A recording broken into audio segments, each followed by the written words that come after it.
Obrigado, gente. Bom, já foi feita a apresentação.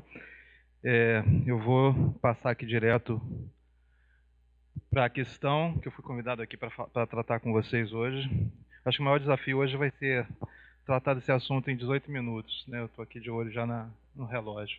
Bom, qual universidade queremos para os nossos filhos? Eu fiz a apresentação, inverti a apresentação. Eu vou começar pelo final, já dizendo que universidade é essa. Eu acredito que seja uma universidade participativa, colaborativa, coerente, integrativa, em rede. Uma universidade conectada e viva, um organismo que pulsa e evolve no tempo, em pleno devir. Uma universidade é arte, motivada por uma gestão com base no afeto que qualifica as redes sensíveis do saber e suas ressonâncias.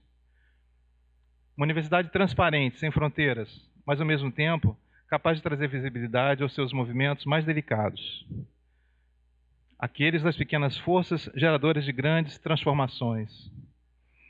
Só assim daremos voz ao outro, à possibilidade do diálogo, à troca, ao amadurecimento, contudo, sem perder o olhar curioso da criança. Bom, essa ideia da universidade, ela tem um fundamento, e aí acho que a melhor forma de tratar disso é falar um pouco da minha trajetória enquanto artista, professor da Escola de Belas Artes, formado em gravura. Eu vou pegar bem do começo. Esses são os meus pais. Eu sou aquele ali no colo da minha mãe, aquela luzinha ali de índio. Na minha adolescência, minha formação é escola técnica. Eu sou, na verdade, formado como eletrotécnico. Meus pais queriam que eu fosse para Petrobras trabalhar na plataforma. Não era uma coisa que me agradava muito, mas eu estava meio que inclinado nessa direção. Mas eu gostava muito de arte, gostava muito de desenhar, né? E era apaixonado por eletrônica. Vivia fazendo circuitos eletrônicos, tentando comunicar com um amigo através de rádio e telecomunicação. Isso lá na década de 80, por aí. Mas o destino me levou para a Escola de Belas Artes, onde eu sou professor atualmente, desde 1995, professor de desenho. Bom, já em 2002, após o mestrado, eu comecei a pensar no fazer um doutorado. E esse doutorado, ele tinha duas motivações. Primeiro, a experiência de um estranhamento, né, uma distância do Brasil. Eu acho que isso foi muito importante, muito marcante para mim, poder ver o Brasil distante, né, ver o meu lugar com uma certa distância. E o aprofundamento nas questões da arte, em especial na relação entre o trabalho de arte, o artista e o observador, que eram questões que estavam na minha cabeça.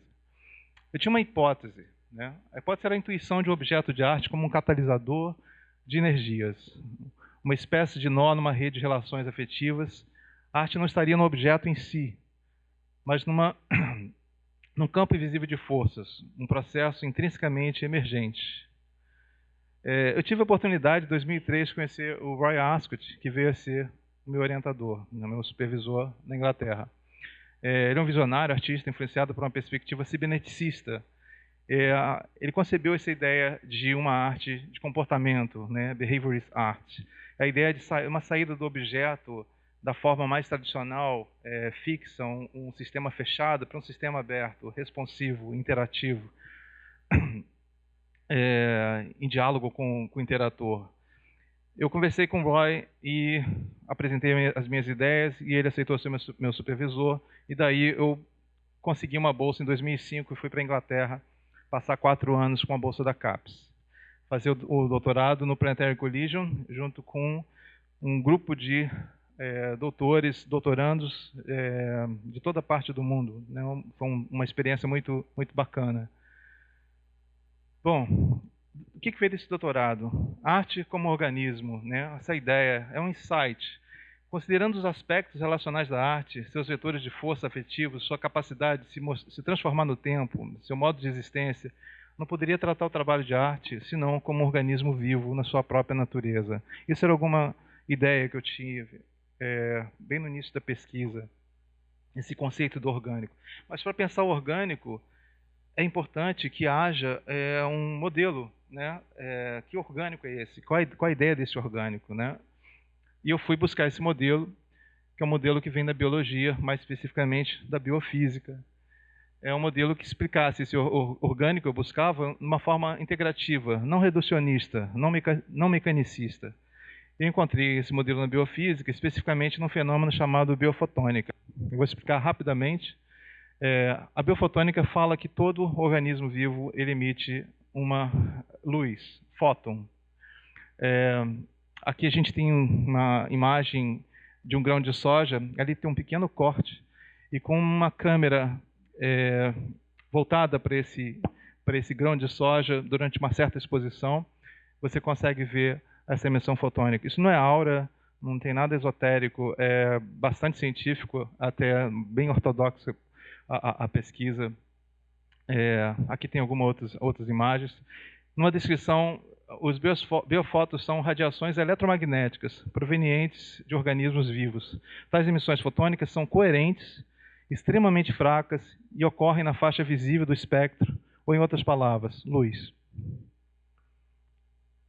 Aqui tem algumas imagens ali fazendo a medição de biofótons já de um corpo inteiro dentro da câmara escura.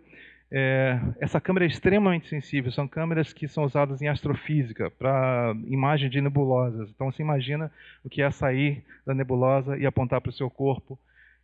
Depois de um certo tempo você começa a capturar esses fótons. De acordo com as pesquisas lideradas por Fitzpop e seu grupo, é sugerido que biofótons exercem funções reguladoras no sistema orgânico. Devido à coerência dessa radiação, alto grau de ordem, com uma intensidade extremamente estável, biofótons são entendidos como lasers biológicos. Esse seria responsável por gerar dentro do organismo uma rede de informação através de pacotes de luz, fenômeno quântico, radiação eletromagnética. Eu estou falando isso aqui, gente, mas eu sou artista. Eu fui para lá, eu fui fazer um summer school em biofísica, em Neuss, na Alemanha. Passei lá um mês estudando. E era extremamente complicado entender a matemática por trás disso. Então tem um pouco de acreditar no que os cientistas estavam falando. Mas o que é bacana em si é o conceito, é a ideia.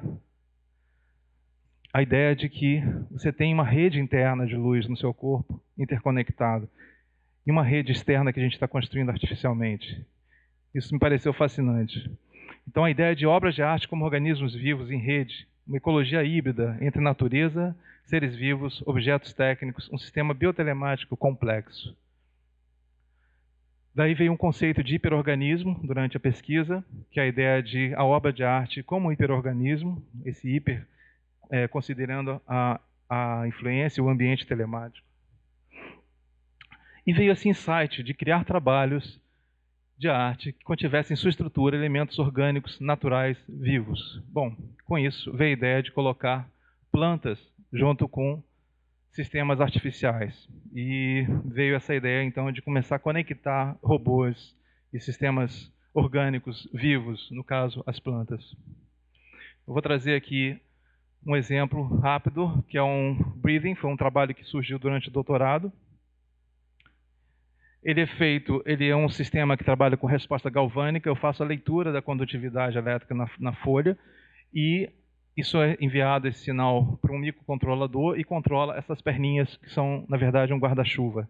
Ele é bastante precário, ele é bastante criativo no sentido de construção desse sistema, que ele tem uma forma bastante complexa, mas ele nasce a partir da coleta de materiais, aproveitamento de materiais. Então ele tem fibra ótica para distribuir as luzes, os LEDs. E o nome Breathing ele veio porque a melhor forma de interação com esse sistema, com essa criatura, é através da respiração.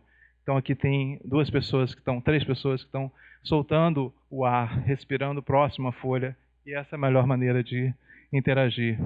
Eu trouxe um pequeno vídeo para mostrar um pouco disso. Acho que eu tenho tempo.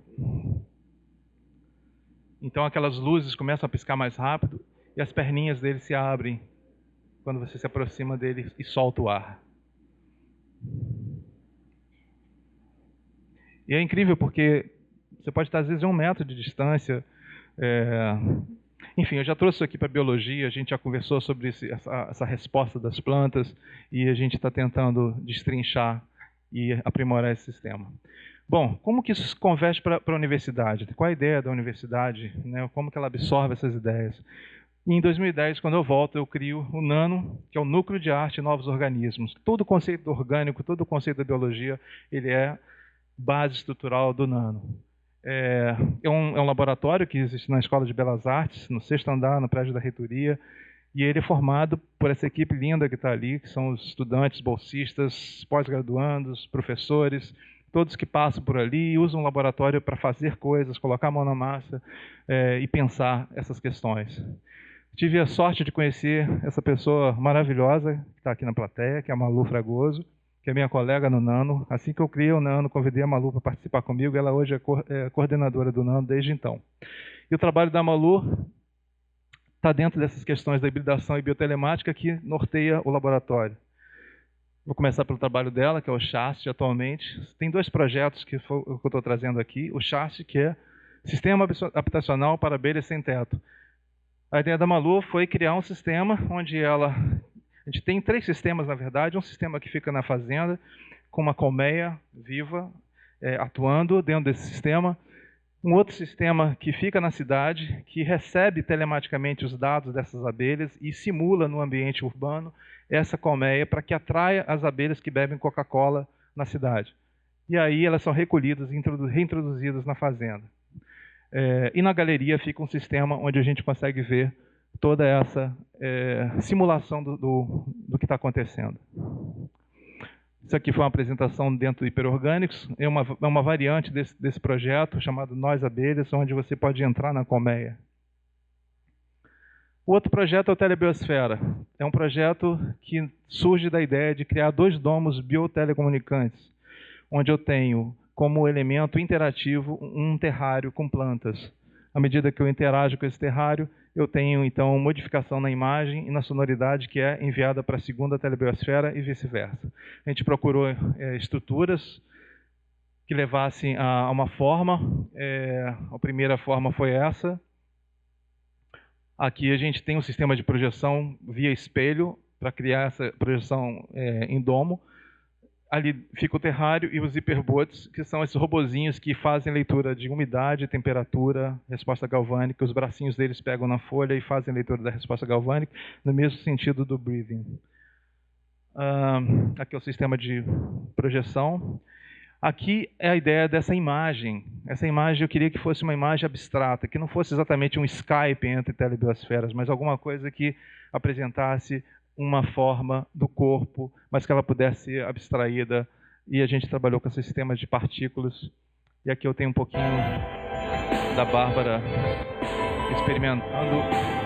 Você vê que ali o corpo dela vai se movimentando e o esqueleto funcionando com as partículas. E essas partículas aumentam e diminuem de acordo com a interação com as plantas.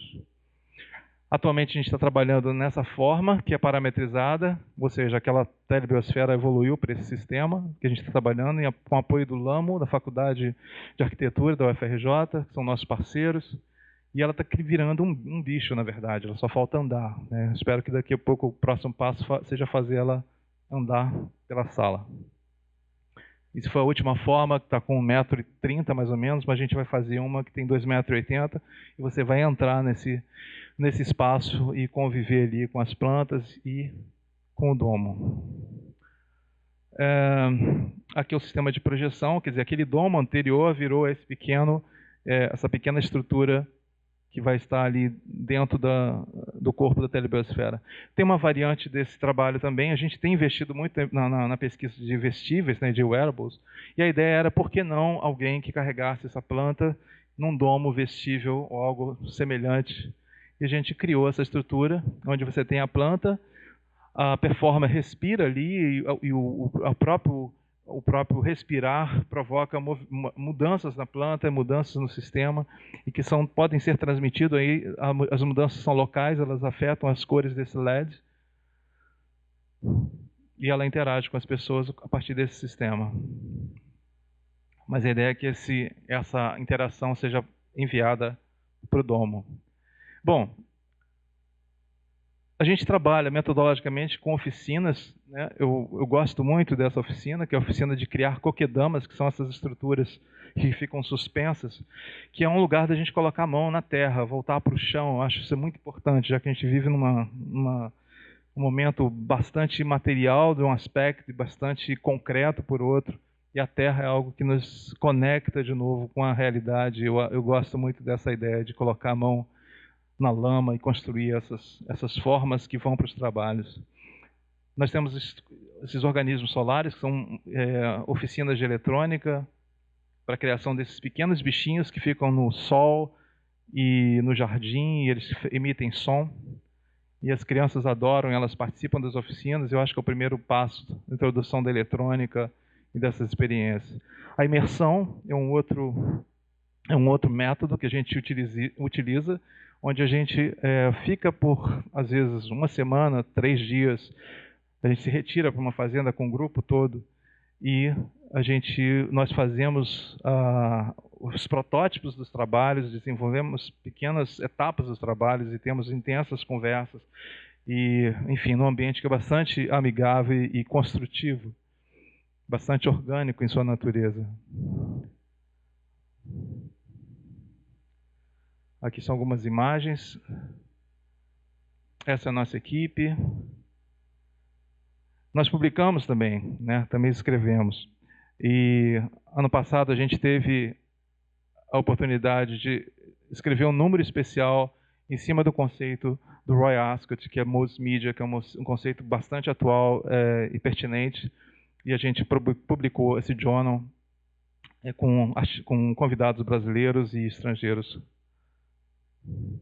O Hiperorgânicos é um evento que acontece todo ano. A gente já está na 7ª edição esse ano, onde a gente convida artistas para participarem de um evento que é um laboratório aberto, biotelemático. A gente tem, normalmente o terrário fica conectado, manda sinais para um servidor. Esse servidor ele é acessado por artistas aqui no Brasil, no local, no evento, e também fora do Brasil. Em qualquer parte do mundo você pode acessar o servidor, coletar os dados das plantas, das abelhas, do que você estiver fazendo em termos de processo e distribuir esses dados, ser convertidos em música, em audiovisual, serem enviados de volta para o evento. E aí toda a mágica acontece.